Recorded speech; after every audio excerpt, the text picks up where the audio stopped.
Hello, everybody. I am NightAngelUK, otherwise known as Angel to all my friends, and I'm going to share everything I know about the creator. I've been a creator for like 7 years. Um, I've created everything pretty much, except death matches and last team standings and stuff. Like, I'm not going to go into that because I know nothing about it, but racing, then I'm pretty clued up on it all. And yeah, I'm just hoping to share it with people because there's a lot of people that ask me questions, and for years and years, I've been meaning to do this, but pretty shy with speaking on my videos. As you could probably tell in any videos you've heard me speaking, like it's a bit weird for me, but we're gonna try and move past that. So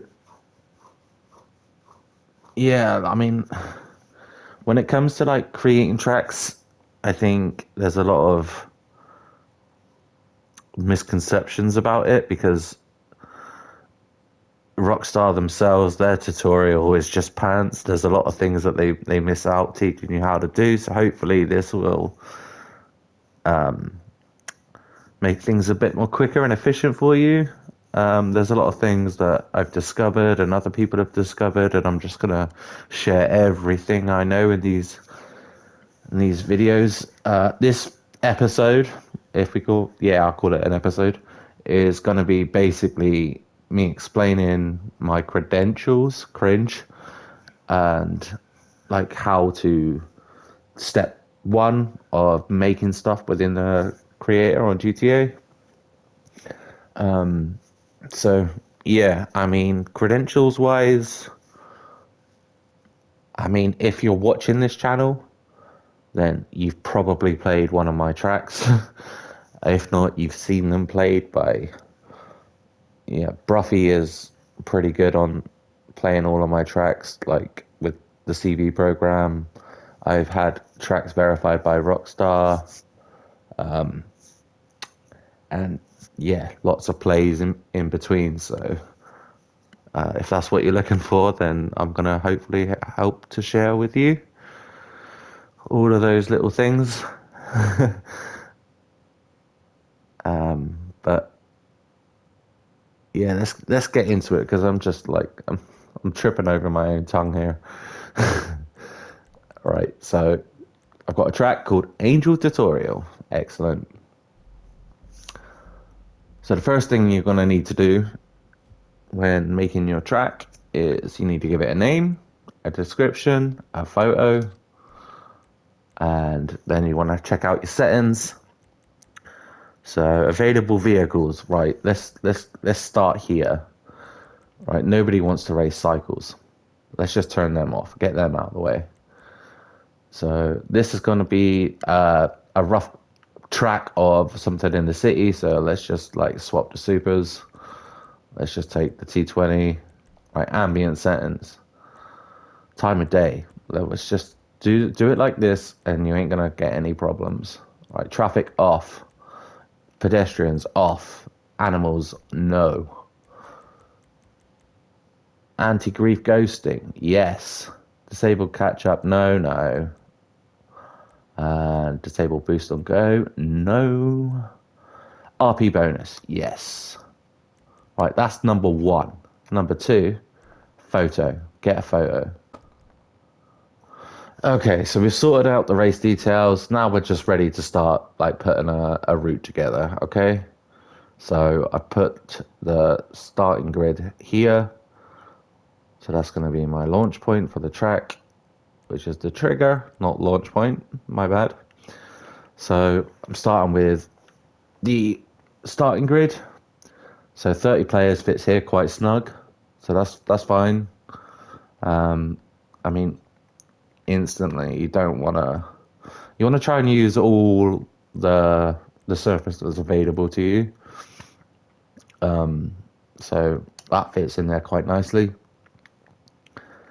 And then slowly just kind of I mean, this is just going to be the most basic thing ever.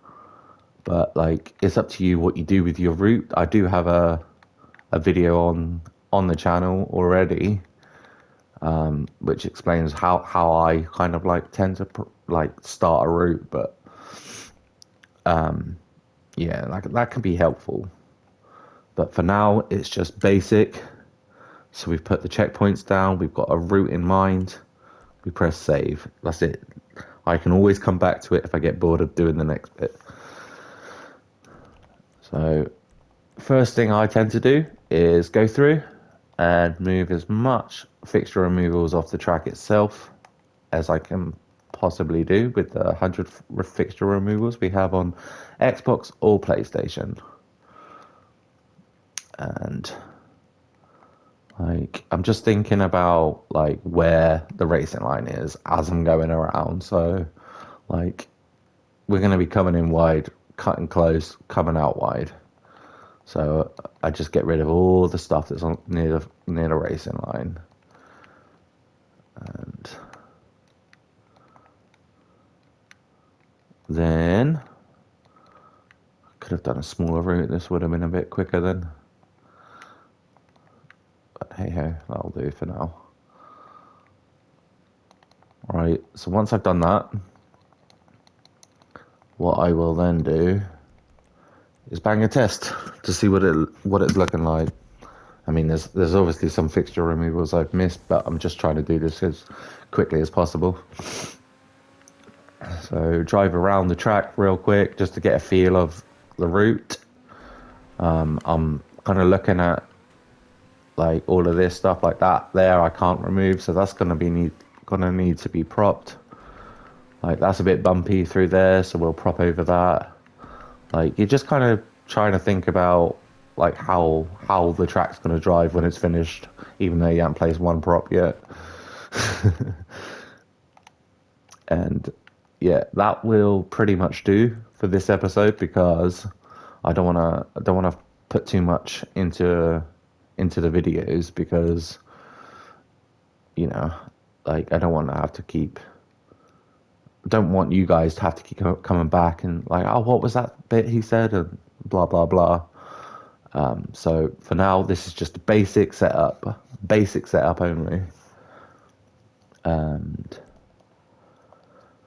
that's your land races. So what I'm gonna do next is show you a track that I'm currently working on, and I'm going to explain checkpoints on Stunt custom bits. So this is like custom track stuff. Excuse me. So if you built like a custom track, like this is like the skeleton of a track at the moment. So again, you would just start like this. Like this is my start grid. So 30 players fits. That's good. Right, that's a corner. That's going to be prop, so that's not going to be able to be cuttable. So we're just only going to put a checkpoint on the exit of that chicane. Then there's a checkpoint there, and then a checkpoint here, and a checkpoint here. So it's like bang on the apex each time, although that one was placed pretty quickly. Right, so each checkpoint is on the apex of the corner. Like this is like a chicane to U-turn, so an entry checkpoint is fine. So that's gonna depict the corner in the best possible way without being too much. And then we've got one around halfway. Then I'll put one on the top, and I'll put one on the apex of the corner. So the apex of the corner, right? If you imagine like where the rumble strips are, that is kind of the corner, right? So we just find the middle point of that. The middle point is here. That's the apex. That's where the checkpoint needs to go. So the sharpest point of the track, basically, all the way around. Again, I'll probably prop something on this side so it's not cuttable. So you can't pro line it around there. and then I'll put the checkpoint there. And again, like this, the crest might be a bit large. So yeah, I'll probably put a checkpoint here. A checkpoint on the apex of the corner, so it's halfway around, just like previous. Apex prop lines up with the checkpoint, pretty much. Like that. Now it does. Right. We've got a bit of a bridge here, so we want the checkpoint to be obvious where you're going without, again, having too much of it in the way, spoiling the view. Right, hairpin checkpoint. There's the center, back a little bit, just off center on the driver's side. Like that's the perfect way to checkpoint a hairpin. Right, we've got a large bank corner, so what I'll do is I'll whack a friggin' extra large one in there, just off center from the apex, just a little bit. And then that's it done, pretty much. Like that is the checkpoints. It doesn't need to be overcomplicated. I don't need loads on straights. It's just minimal checkpoints, the best pointing away around the track. Like that's the best way to do it. I mean, someone might have a go at me about that, but as I said before, like the credentials are there. You can decide yourself. So yeah, and like let's just quickly go into a stunt race a minute, and I'll show you the checkpoints and how and why I do them in those such ways. So, right, Interstellar. Let's do this one.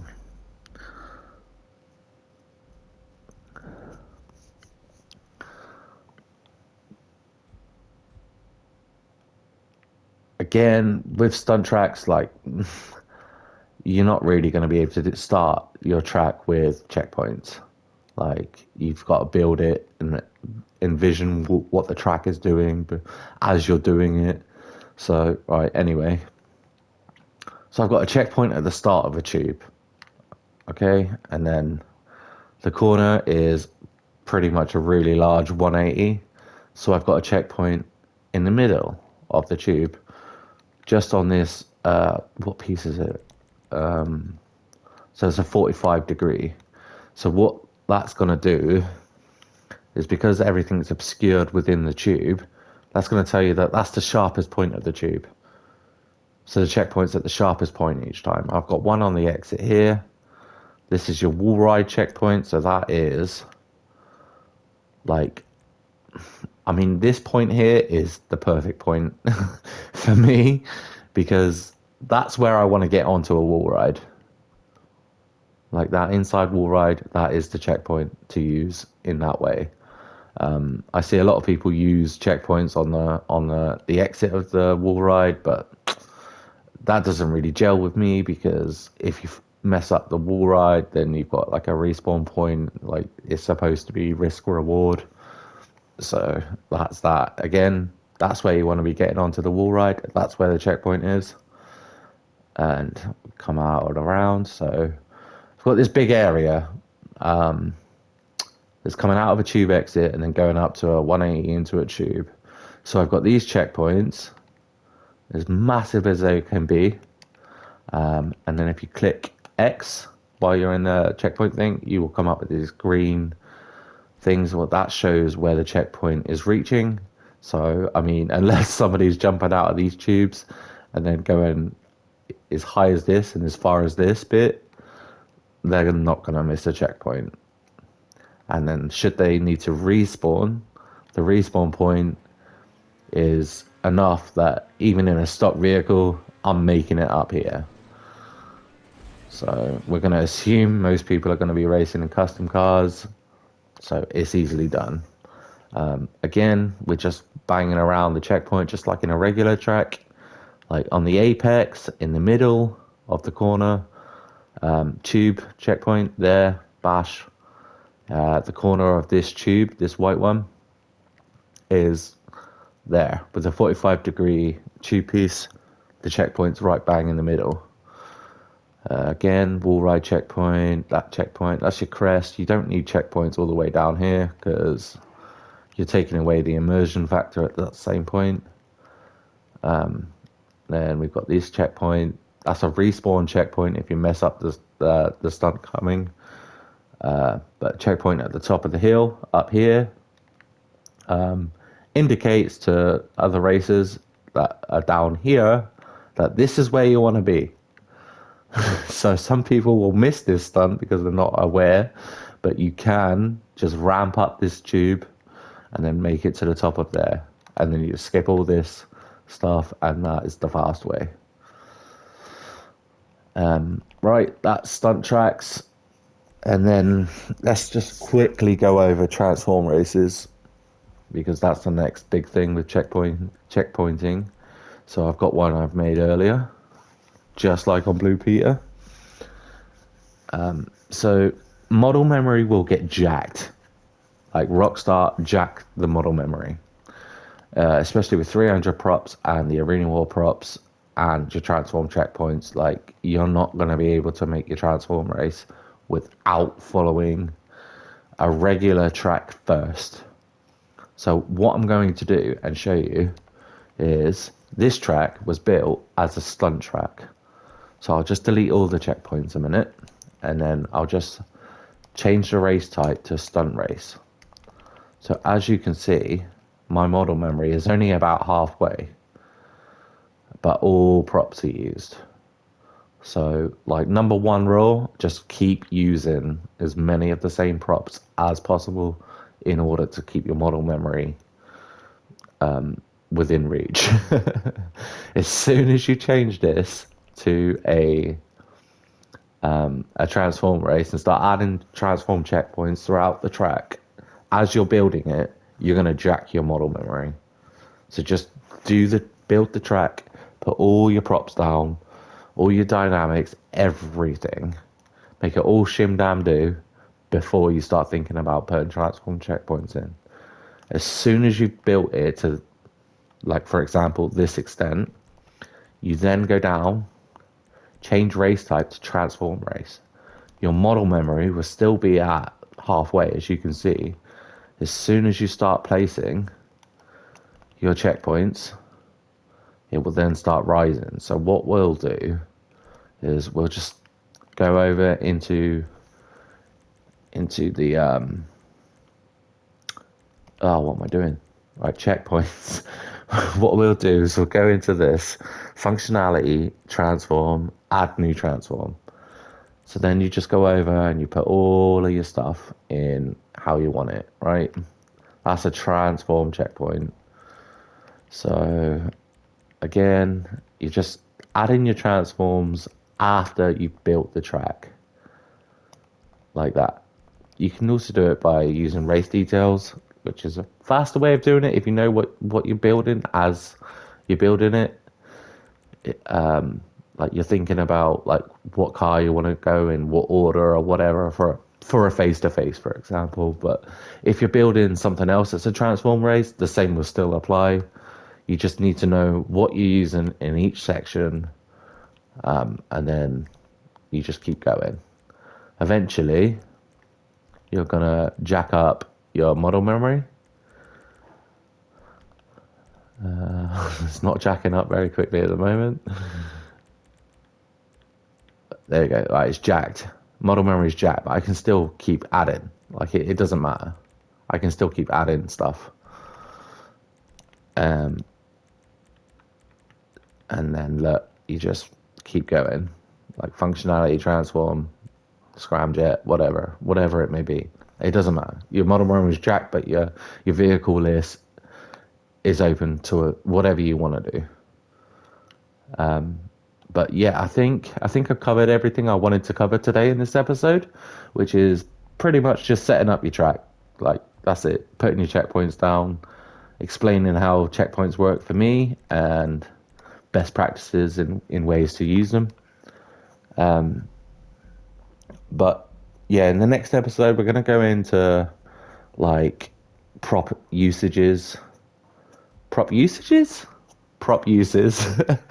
Prop uses such as like your walls, like the hitboxes, Apex props, like ones that are best to use because the tutorials that exist on YouTube now are pretty outdated.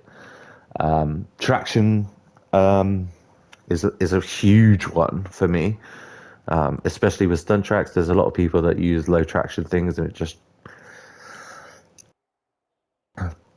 excuse me, it grinds my gears.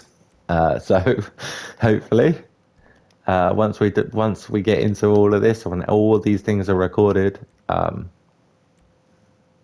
community is going to be better. Like tracks are going to be more fun. People will have more fun, hopefully, within the creator itself. Like it's a lot of fun for me, and hopefully that fun can be transferred to you, and you can make fun stuff for your friends. But yeah, I mean, if I may be so bold, could I please ask you, if you're watching this, just like, subscribe if you're not subscribed, and comment. Like, comment a question, comment like say thank you if you find this helpful. Just comment like, and I pretty much reply to it all. If you've got questions or I haven't explained anything that great, then please let me know so I can do better next time. Hopefully, I've come across okay. Yeah, but thank you for watching, and I'll see you in the next one, which I'm hoping to get out on, well, every 3 days. I'm hoping to get a creator episode out every 3 days, so there isn't any messing about. Like, it's just it's hard for me to talk, and I don't have a lot of time outside of GTA, so yeah, I've got to kind of burn the candle at both ends to get this made. But yeah, any support is very much appreciated, and I'll see you next time. Thank you very much. Bye bye.